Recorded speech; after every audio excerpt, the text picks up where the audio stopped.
Dans la méthode EBIOS-RM, les scénarios d'attaque sont définis au travers des deux ateliers 3 et 4. Pour ce faire, la méthode EBIOS-RM stipule de commencer d'abord par étudier les points d'entrée à la périphérie du système, en vue de les identifier et de les sécuriser dans la mesure du possible. Cela fait l'objet de l'atelier 3. Et puis, dans l'atelier 4, on étudie le détail opérationnel des attaques derrière ces points d'entrée afin de mettre des barrières de défense dans une approche de défense en profondeur. Dans l'épisode précédent, je vous ai présenté une première partie de l'atelier 3 dans laquelle nous avons vu comment identifier ces points d'entrée qui sont appelés parties prenantes dans le vocabulaire EBIOS-RM. Nous avons vu également comment évaluer leur niveau de menace en vue de les filtrer pour ne garder que celles qui présentent le plus de danger. L'étape suivante de l'atelier consiste à identifier parmi ces parties prenantes celles qui présentent un intérêt réel pour les sources de risque identifiées dans l'atelier 2. Il s'agit alors de réfléchir à des scénarios d'attaque dans lesquels ces sources de risque exploitent ces parties prenantes comme point d'entrée pour se rapprocher le plus de leurs objectifs visés. Et c'est ce que nous allons voir dans cet épisode. Je suis Rachid El Alaoui, praticien de la méthode EBIOS Risk Manager et cofondateur de la société AMN Brains. Cette série, intitulée EBIOS-RM dans la pratique, a pour objectif de vous présenter concrètement les activités de la méthode EBIOS Risk Manager et de partager avec vous des bonnes pratiques, des pièges à éviter et des ressources utiles pour vos analyses. Tout au long de la série, nous appliquons la méthode à un cas d'usage concret, un système de vidéosurveillance d'un centre de recherche et de développement assez sensible. Vous trouverez les anciens épisodes dans notre blog amnbrains.com et pour ne rien rater, je vous invite à suivre mon profil et notre page LinkedIn et surtout à vous abonner à notre chaîne YouTube AMN Brains. Vous trouverez le lien en premier commentaire. C'est parti pour cet épisode. Petite pause avant de poursuivre. Je vais prendre un moment pour répondre à deux questions qui reviennent fréquemment. Beaucoup d'entre vous m'interrogent sur la possibilité de suivre des formations EBIOS-RM avec moi. Effectivement, j'anime des sessions de formation où les thèmes abordés dans la série EBIOS-RM dans la pratique sont davantage approfondis. Ces sessions sont surtout axées sur la pratique au travers de mises en situation qui se rapprochent de la réalité. Une autre question récurrente concerne ma disponibilité pour réaliser des analyses des risques ou afin de vous guider pour le faire. Là encore, la réponse est oui. Je pratique encore EBIOS-RM dans le cadre de prestations clients et c'est d'ailleurs de là que sont tirées les pratiques, les ressources et les retours d'expérience que je partage avec vous dans la série. Donc si vous êtes intéressé par l'un de ces deux sujets, vous pouvez me contacter par mail ou sur LinkedIn. Je vous mets mes coordonnées en bas de l'écran et dans la description. Maintenant, fermons cette parenthèse et revenons à notre épisode.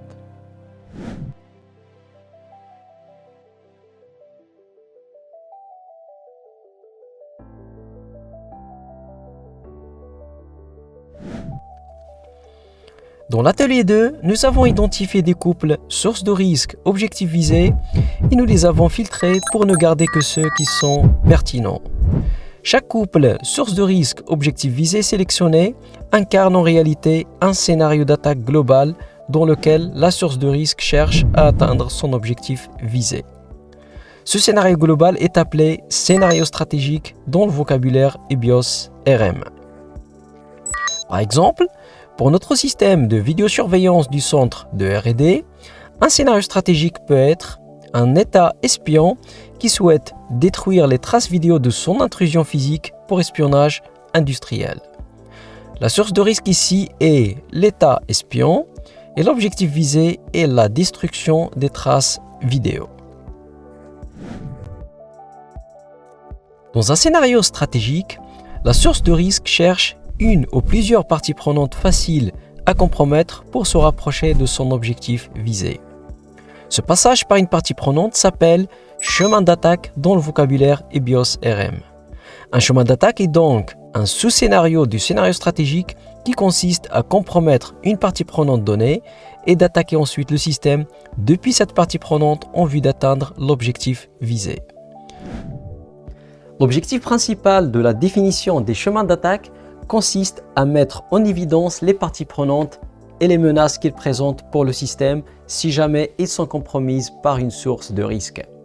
Dans cette optique, et en considérant chacun des scénarios stratégiques que nous avons définis, nous allons nous mettre dans l'esprit de la source de risque et réfléchir aux parties prenantes qui peuvent l'aider à atteindre son objectif visé dans une logique de moindre effort.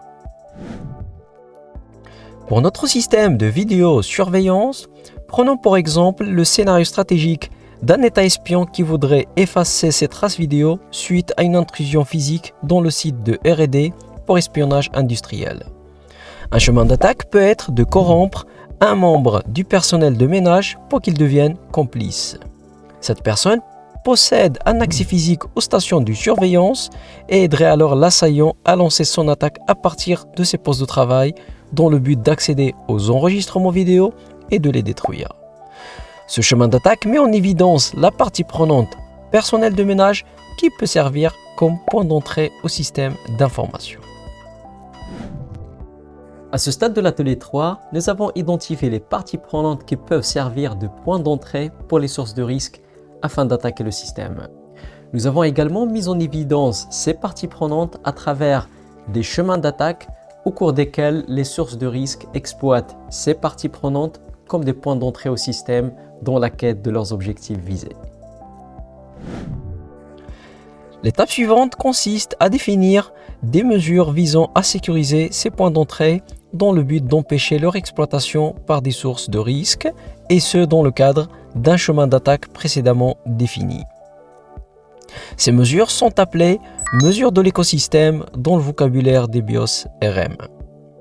Une mesure de l'écosystème peut être appliquée à deux niveaux, à la partie prenante en question ou plus souvent à la relation entre cette partie prenante et le système étudié.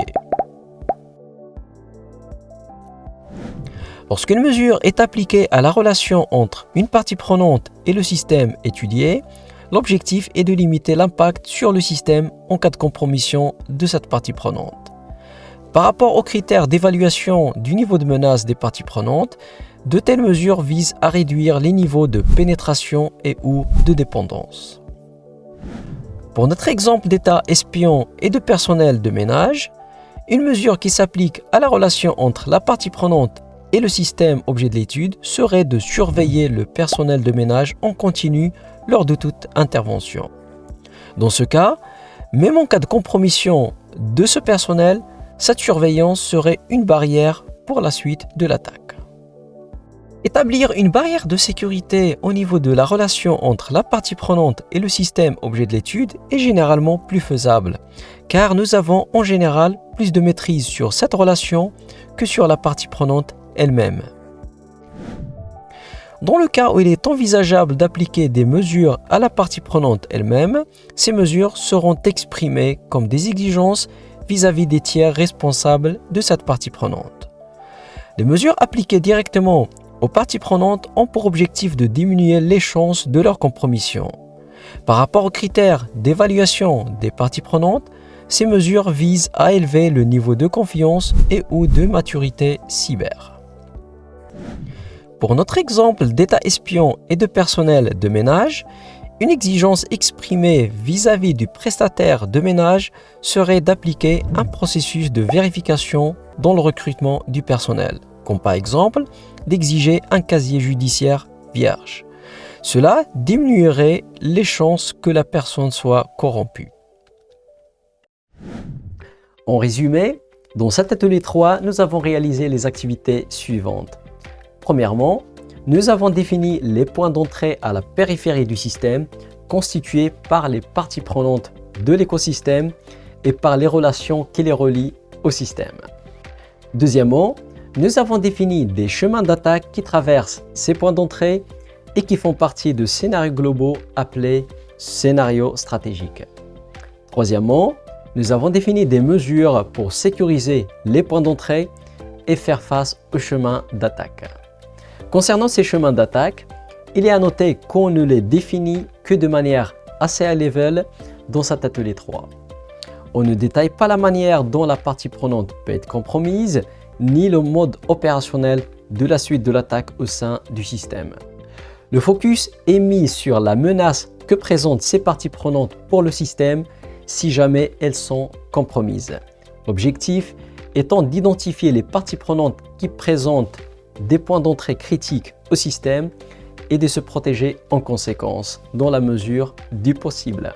Je dis bien dans la mesure du possible car il y aura toujours des parties prenantes vis-à-vis desquelles on ne sera pas sécurisé ou pas assez.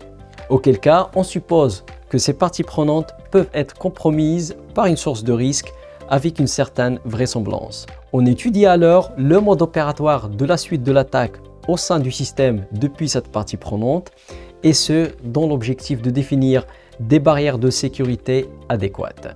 Cette étude du mode opératoire de la suite de l'attaque au sein du système fait l'objet de l'atelier 4 de la méthode, intitulé « Scénario opérationnel » et c'est ce que nous allons voir dans le prochain épisode. Pour ne pas le rater, pensez donc à vous abonner pour être notifié. Et si vous avez des interrogations ou des réflexions concernant les sujets que nous avons abordés jusque-là, n'hésitez pas à me contacter ou à les partager en commentaire. Je vous remercie pour votre attention et je vous dis à bientôt.